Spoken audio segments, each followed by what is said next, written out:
এই মাসের 18 তারিখে আমাদের সিদ্ধিরগঞ্জ থানার ঝালকুড়ি এলাকায় আনুমানিক রাত 4:45টার দিকে একটি বাসায় গ্রিল কেটে 7 থেকে 8 জনের একটি ডাকাত দল বাসার ভিতরে ঢুকে ওই ফ্ল্যাটের লোকজনকে জিম্মি করে বেঁধে তাদের স্বর্ণালংকার নগদ টাকা লুট করে নিয়ে যায়। তাৎক্ষণিকভাবে যে ছায়া তদন্ত যেটি সেটি কিন্তু আমাদের থানা পুলিশ শুরু করেছিল।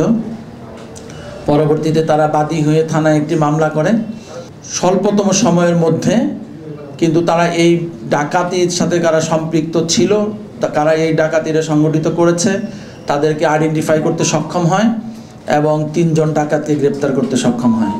তো তার যে দলনেতা ছিল 7-8 জনের যে ডাকাত গ্রুপটি, এদের দলনেতা ছিল হচ্ছে কামাল গাজী। সে হচ্ছে দলনেতা। কামাল গাজীকে সহ আরও 2 জনকে গ্রেপ্তার করে। একজনের নাম হচ্ছে সজীব, আরেকজনের নাম হচ্ছে আকাশ। এবং তাদের এই কামাল গাজীর কাছ থেকে লুণ্ঠিত যে স্বর্ণালংকার, সেখান থেকে প্রায় 3 ভরি স্বর্ণালংকার উদ্ধার করা হয়েছে।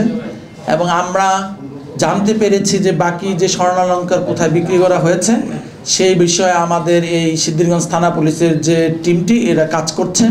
এটা হয়তো বা আমরা 2-1 দিনের মধ্যে বাকি যে মালামাল, লুণ্ঠিত মালামাল, সেটি আমরা উদ্ধার করতে সক্ষম হব।